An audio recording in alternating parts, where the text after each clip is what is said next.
Assalamualaikum warahmatullahi wabarakatuh. Kami dari kelompok 3 yang beranggotakan 1 Satrio, 2 Cian, 3 Putri, 4 Ahsan, 5 Muhammad Deka. Introduction to Solar System. Tata surya adalah kumpulan benda langit yang terdiri dari matahari, planet-planet, satelit alami, asteroid, komet, dan debu antar planet yang saling berinteraksi melalui gaya gravitasi. The Solar System. Struktur tata surya terbagi menjadi matahari, 4 planet bagian dalam, sabuk asteroid, 4 planet bagian luar, dan di bagian terluar adalah sabuk Kuiper dan piringan tersebar.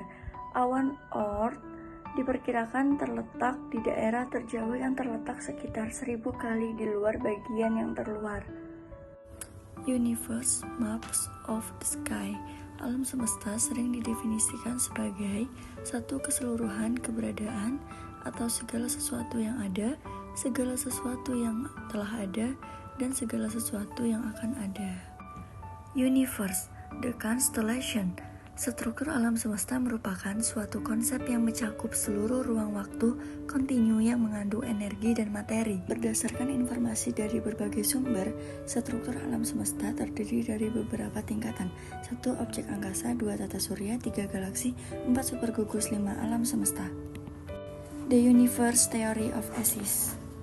Teori pembentukan alam semesta adalah teori yang menjelaskan bagaimana alam semesta ini terbentuk. Berikut adalah beberapa teori pembentukan alam semesta. 1. Teori Big Bang, 2. Teori ekspansi dan kontraksi, 3. Teori keadaan tetap, 4. Teori nebula, 5. Teori stabil, 6. Teori kuantum, 7. Teori ledakan dahsyat, 8. Teori stardistate, 9. Teori fisika relatif, 10. Teori multiversum. Universe Evolution. Proses evolusi alam semesta adalah suatu teori yang mengatur bagaimana alam semesta berpindah dari keadaan awal, keadaan yang lebih kompleks dan terorganisir. Teori ini mengacu pada beberapa teori. Salah satunya adalah teori Big Bang. Teori Big Bang meliputi beberapa tahapan. Yang pertama ada era Planck, era radiasi, era materi, pembentukan atom pertama, dan pembentukan bintang dan galaksi. The Phenomenon. Fenomena alam semesta. Fenomena alam merujuk pada segala peristiwa yang terjadi secara alami di muka bumi. Karena itulah, fenomena alam cenderung mendeskripsikan peristiwa yang tidak disebabkan oleh manusia, karena datangnya tidak terduga dan tidak dibuat-buat. Beberapa contoh fenomena alam semesta antara lain gempa bumi, tsunami, tornado, siklon tropis, El Nino dan La Nina, pelangi, aurora borealis, dan aurora australis. The role of human. Peranan manusia dalam alam semesta. Manusia memiliki peranan penting dalam alam semesta. Berikut adalah beberapa peranan yang dipelajari. Yang pertama ada khalifah atau penjaga alam. Manusia memiliki tanggung jawab sebagai khalifah atau penjaga alam semesta. Yang kedua ada pemakmur alam. Manusia harus menjadi pemakmur alam semesta. Yang ketiga ada membangun peradaban. Manusia harus membangun peradaban yang baik dan tepat dengan alam semesta. Dan yang keempat adalah menjaga alam semesta. Manusia juga memiliki tanggung jawab sebagai wakil Tuhan di alam semesta. The universe part of. Anggota sistem tata surya. Beberapa anggota tata surya meliputi matahari, bintang pusat tata surya, planet-planet, 8 planet yang mengorbit matahari, termasuk Merkurius, Venus, Bumi, Mars, Jupiter, Saturnus, Uranus, dan Neptunus. Asteroid dan komet, benda-benda langit yang mengorbit matahari. Satelit alam, bulan merupakan satelit alami bumi yang mengorbit planet kita. The Solar System, planet kerdil. Planet kerdil juga dikenal sebagai dwarf planet. Adalah benda langit yang mengorbit mengelilingi matahari dan memiliki kemiripan dengan planet biasa. Namun, ada beberapa perbedaan yang membedakannya. Yang pertama ada Ceres, adalah planet kerdil yang paling dekat dengan matahari, terletak di sabuk asteroid antara Mars dan Jupiter. Ceres memiliki diameter hanya sekitar 950 km. Yang kedua ada Pluto, ditemukan pada tahun 1930 dan merupakan planet kerdil kedua terdekat dari matahari. Yang ketiga ada Haumea, adalah planet kerdil yang memiliki bentuk elips dan mengorbit matahari dengan periode sekitar 285 tahun. Yang keempat ada Makemake, adalah planet kerdil yang memiliki permukaan yang sangat gelap dan mengorbit matahari dengan periode sekitar 310 tahun. Yang kelima ada Eris, adalah planet kerdil terjauh dari matahari. Ia memiliki diameter sekitar 2326 km dan mengorbit dengan periode sekitar 557 tahun. Satelit alami dan jutaan benda langit. Satelit alami dikelompokkan ke dalam dua kategori berbeda menurut orbitnya. Yang pertama ada satelit reguler atau beraturan, yang kedua ada satelit irreguler atau tak beraturan. Jutaan benda langit yang tersebar. Komet, terdapat sekitar 4.600 komet yang telah dikenali di tata surya. Asteroid, jumlah asteroid mencapai lebih dari 150 juta di dalam tata surya kita. Meteoroid, di sekitar bumi ada lebih dari 60.000 meteoroid. Tata surya terbagi menjadi beberapa bagian, termasuk sabuk asteroid, sabuk Kuiper, dan awan Oort yang diperkirakan terletak di daerah terjauh dari tata surya.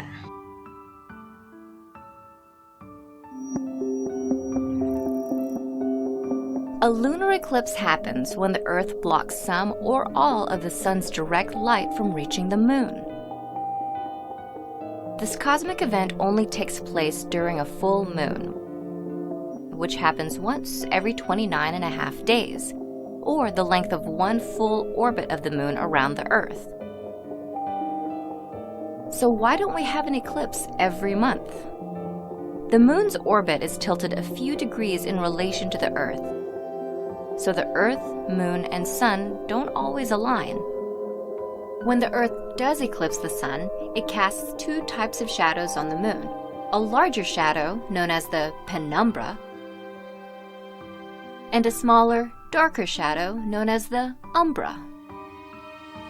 There are three types of lunar eclipses. The first is a total lunar eclipse, when the Sun, Moon, and Earth are in perfect alignment and the Moon falls within the Earth's umbral shadow.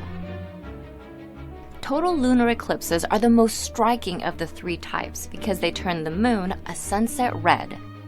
While shorter blue wavelengths of light are scattered outward by the Earth's atmosphere, longer red wavelengths are refracted or bent inward toward the Moon, making it appear red. The brightness of the Moon's red glow depends upon how much dust and clouds are in the Earth's atmosphere.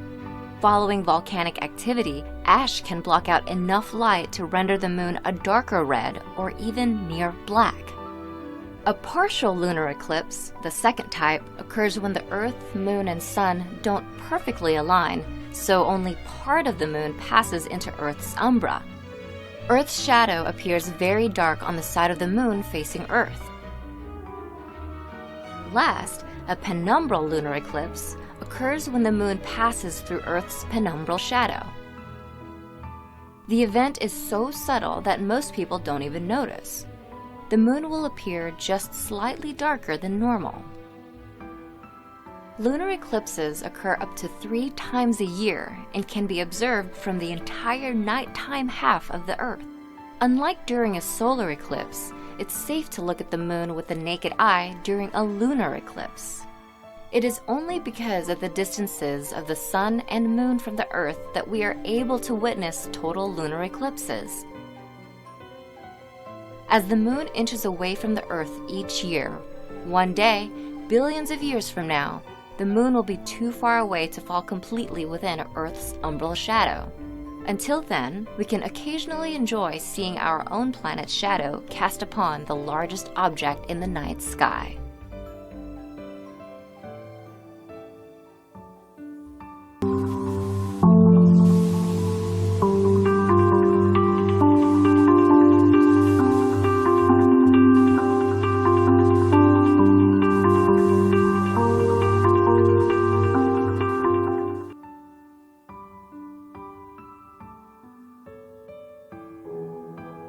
A A solar eclipse happens when a new moon moves between the Earth and the Sun, blocking some or all of the Sun's rays from reaching the Earth. By cosmic chance, even though the Sun is 400 times wider than the Moon, it's also 400 times farther away. Therefore, the two objects appear the same size in our sky. Astronomers are able to predict eclipses because the Earth and Moon have very predictable orbits. Why then isn't there an eclipse every month?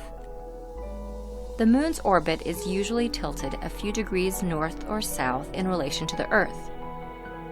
When the Moon does eclipse the Sun, it casts two types of shadows on Earth: a smaller, darker shadow known as the umbra, and a larger shadow known as the penumbra.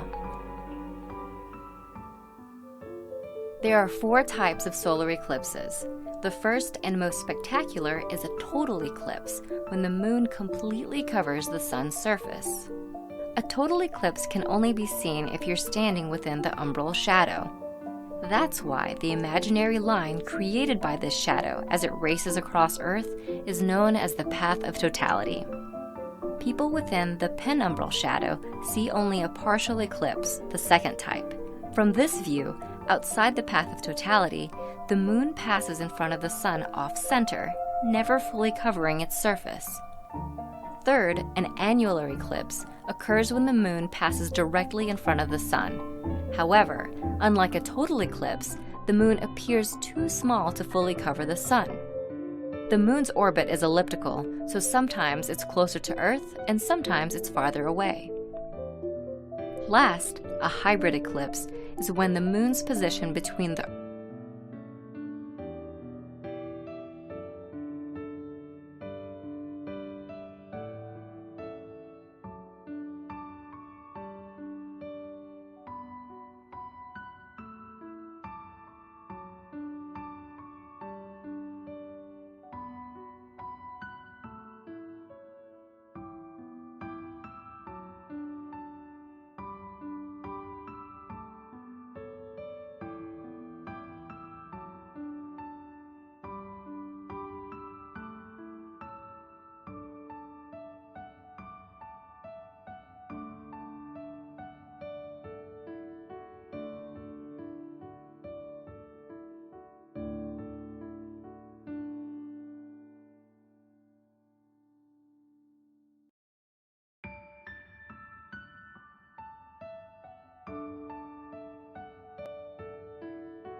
Baik, selanjutnya setelah tadi melihat dua video tentang gerhana matahari dan gerhana bulan, saya akan menjelaskan sedikit tentang kedua fenomena tersebut.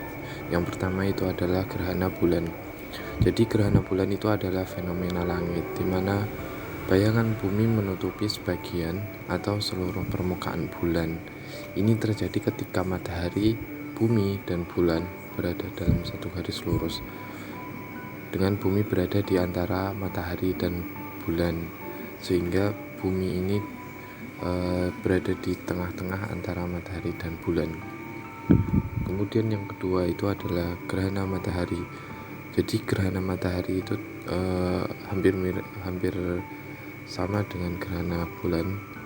Itu adalah fenomena alam di mana bulan berada di antara matahari dan bumi. Jadi kalau tadi gerhana bulan itu bumi yang berada di tengah-tengah, ketika gerhana matahari, bulanlah yang berada di tengah-tengah antara matahari dan bumi, sehingga bulan ini menutupi sinar matahari dan menyebabkan bayangan bulan jatuh ke bumi. Ini terjadi saat bulan baru dan dapat dilihat dari bumi sebagai penggelapan matahari yang biasanya terjadi pada siang hari. Kemudian saya akan menjelaskan beberapa planet yang berada di galaksi Bima Sakti. Itu yang pertama adalah Merkurius. Jadi Merkurius adalah planet yang berada paling dekat dengan matahari, memiliki beberapa ciri khas yang membedakan dari planet lain di tata surya kita. Berikut adalah beberapa ciri unik dari Merkurius. Yang pertama itu adalah berwarna abu-abu. Jadi Merkurius terlihat abu-abu ketika dilihat dari wahana pesawat ruang angkasa. Kemudian yang kedua itu adalah yang saya sebutkan di awal tadi, yaitu planet yang terdekat dengan matahari. Jadi Merkurius adalah planet yang paling dekat dengan matahari, sehingga menyebabkan suhu Merkurius ini tinggi gitu. Kemudian yang ketiga itu adalah planet yang paling terkecil di tata surya kita. Jadi selain yang paling dekat dengan matahari, Merkurius ini juga yang paling terkecil, planet terkecil di tata surya kita. Kemudian yang keempat itu ada beberapa ciri fisik Merkurius. Yang pertama itu adalah diameter rata-ratanya yaitu 4.880 km, atau jari-jari rata-rata sekitar 2.440 km. Kemudian volumenya yaitu 6.083 kali 10 pangkat 10 km persegi, kilometer kubik. Kemudian yang ketiga itu masanya sekitar 3.302 kali 10 pangkat 23 kg. Kemudian massa jenis rata-rata yaitu 5,43 gram per cm kubik. Kemudian kemiringan dari sumbunya itu 2,11 derajat. Kemudian planet yang kedua yaitu adalah Venus.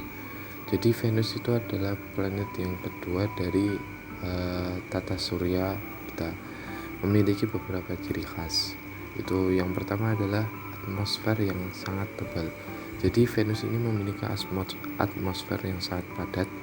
Atmosfer Venus terdiri terutama dari karbon dioksida atau CO2 dan memiliki tekanan permukaan yang 92 kali lebih besar daripada bumi. Kemudian yang kedua itu adalah ukuran yang mirip dengan bumi. Jadi Venus ini memiliki ukuran dan massa yang mirip dengan bumi. Diameter Venus sekitar 12.104 km. Kemudian yang ketiga, planet terdekat dari bumi. Jadi Venus adalah planet terdekat dari bumi. Jarak antara Venus dan bumi adalah sekitar 108 juta kilometer. Kemudian yang keempat itu adalah planet batuan seperti bumi. Selain besarnya yang sama, jadi ini susunan dari planetnya itu memiliki kemiripan juga dengan bumi, memiliki permukaan yang keras dan padat. Kemudian yang kelima itu tidak memiliki satelit. Jadi berbeda dengan bumi yang memiliki satelit berupa bulan, Venus tidak memiliki satelit alami.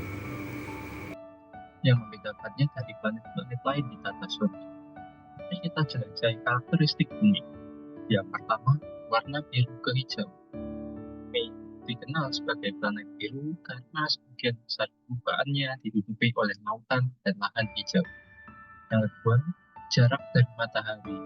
Bumi terletak sekitar 149,6 juta kilometer dari matahari. Yang ketiga, diameter yang besar. Memiliki diameter sekitar 12.742 km. Lalu, satelit alami. Bumi memiliki satu satelit alami yang kita kenal sebagai bulan. Yang kelima, rotasi dan revolusi. Bumi berputar pada sumbunya dengan periode rotasi sekitar 23 jam 40 detik yang dibulatkan menjadi 24 jam. Lalu Mars. Planet Mars yang sering kita sebut sebagai planet merah memiliki beberapa ciri khas yang membedakannya dari planet lain di tata surya. Berwarna merah. Planet Mars menonjol dengan warna merahnya yang mencolok. Musim yang mirip dengan Bumi, seperti Bumi, Mars juga memiliki 4 musim. Porosnya yang miring menyebabkan variasi panjang musim. Lalu yang kedua, atmosfer tipis. Atmosfer Mars terdiri terutama dari karbon dioksida atau CO2 dan kehadiran gas-gas lain seperti argon dan nitrogen hanya sekitar 5%. Bukan lebih kecil dari Bumi. Diameter Mars sekitar 6.794 km, hanya setengah dari ukuran Bumi. Keempat, planet yang Mars memiliki gunung berapi aktif mengarai dan lapisan es. Jupiter. Planet Jupiter memiliki beberapa ciri khas yang membedakannya dari planet-planet lain di tata surya. Ukuran yang sangat besar, Jupiter adalah raksasa gas yang merupakan planet besar di tata surya. Yang kedua, tidak memiliki permukaan padat dan lipat. Seperti planet gas lain, Jupiter tidak memiliki permukaan yang padat dan lipat. Planet ini terdiri dari lapisan gas yang semakin padat dengan kedalaman yang lebih besar. Yang ketiga, cincin puin. Selain Saturnus, Jupiter juga dikelilingi oleh cincin puin yang datar. Meskipun lebih kecil dan lebih dekat ke planet daripada cincin Saturnus, cincin Jupiter berisi butiran kecil batu dan debu. Saturnus. Planet Saturnus memiliki beberapa ciri khas yang membedakannya dari planet-planet di tata surya. Pertama, berwarna kuning pucat. Saturnus terlihat dengan warna kuning pucat, permukaan terdiri dari lapisan gas yang mengandung hidrogen dan helium. Cincin yang terbuat dari gumpalan es, Saturnus dikenal karena cincinnya yang melingkari ban ini. Lalu jarak dari matahari. Saturnus memiliki jarak sekitar 1,4 miliar kilometer dari matahari. Jarak ini menjadikannya salah satu planet terjauh di tata surya. Periode rotasi dan revolusi. Saturnus memiliki periode rotasi sekitar 10 jam 42 menit dan periode revolusi sekitar 29 tahun. Juga planet alam dan cincin. Saturnus memiliki 18 satelit alami yang mengorbitnya. Selanjutnya ada Uranus. Uranus adalah planet ketujuh dari matahari. Memiliki beberapa ciri khas yang membedakannya dari planet-planet lain di tata surya. Yang pertama, berwarna biru kehijauan. Uranus dikenal sebagai planet biru karena warna atmosfernya yang mencolok. Yang kedua, kemiringan sumbu yang unik. Uranus memiliki kemiringan sumbu yang sangat besar, sekitar 97,77 derajat. Yang keenam, atmosfer yang dingin. Atmosfer Uranus merupakan yang terdingin di tata surya. Suhu permukaan terendah mencapai 49 Kelvin atau minus 224 Celcius, minus 371 Fahrenheit. Selanjutnya ada Neptunus. Neptunus adalah planet terjauh di tata surya. Memiliki beberapa ciri khas yang membedakannya dari planet-planet lain. Yang pertama, warna biru kehijauan. Neptunus dikenal sebagai planet biru karena warna atmosfernya yang mencolok. 2. Ukurannya besar. Diameter Neptunus sekitar 49.530 km. Menjadikannya planet terbesar keempat berdasarkan diameter. Yang ketiga, cincin tipis. Neptunus juga memiliki cincin, meskipun lebih tipis dari cincin Saturnus, periode orbit yang panjang. Neptunus mengelilingi matahari hanya sekali sejak ditemukan pada tahun 1846. Atmosfer magnetosfer kuat. Atmosfer Neptunus memiliki magnetosfer kuat. Selanjutnya adalah pengertian galaksi Bima Sakti. Galaksi Bima Sakti adalah gugusan bintang yang beribu-ribu banyaknya sehingga terlihat seperti lajur cahaya di langit. Proses terbentuknya galaksi Bima Sakti. Galaksi Bima Sakti yang menjadi rumah bagi kita memiliki sejarah asal-usul yang misterius. Para astronom yang meyakini bahwa galaksi ini telah mulai terbentuk lebih dari 13 miliar tahun yang lalu. Isi galaksi Bima Sakti. Hingga kini, diyakini bahwa selain berisi matahari dan planet-planet lain, galaksi Bima Sakti juga berisi 200 miliar sampai 400 miliar bintang. Bentuk galaksi Bima Sakti. Galaksi Bima Sakti berbentuk spiral yang besar, seperti dua buah piring cekung dengan bagian tengahnya yang tebal dan semakin ke tepi akan semakin pipih. Terima kasih. Wassalamualaikum warahmatullahi wabarakatuh.